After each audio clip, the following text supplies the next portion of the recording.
Each sunrise paints the way for a new day, I mean, this is part of the charm of Crested Butte. leading the stray to this little gem of a Rocky Mountain getaway. It's kind of like urban living in Crested Butte. Its buildings are unique, hidden past the peaks, So beautiful. like a chest full of treasures locked on a block in the heart of this town, The Rock. The fact that we're not on Elk and we still have accessibility in some ways, I think, is a blessing.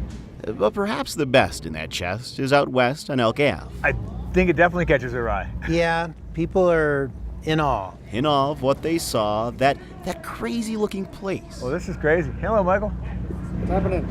How are you? Hal and Bob get asked the same question several times a day. What's going on inside there? And so they say, Why did people do that? You know, is the question that's most often asked. there's only one way Oh, Bob, you may know some of the more of the history of it than I. to explain all those plain plates. Sighting, free sighting. Yeah, I mean, they were poor.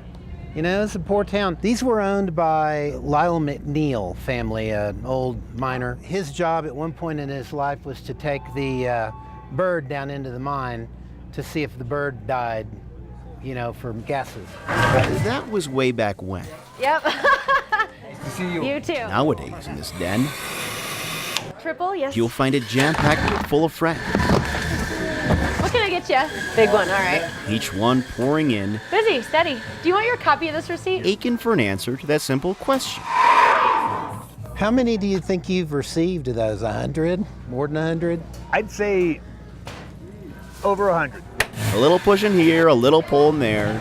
I'm gonna say a couple of thousand, maybe 3,000. Far too many plates for one building to wear. Bob was gracious enough to sell me this building. Which is why next door it wasn't much of a chore to add more plates to Bob's place. Well, Yeah. this is a piece of treasure, both of them treasure.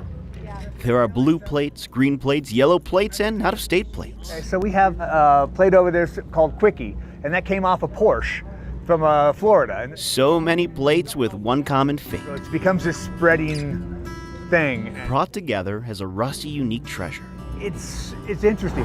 On this block that's like a chest, tucked away in the Rocky Mountain West. So beautiful.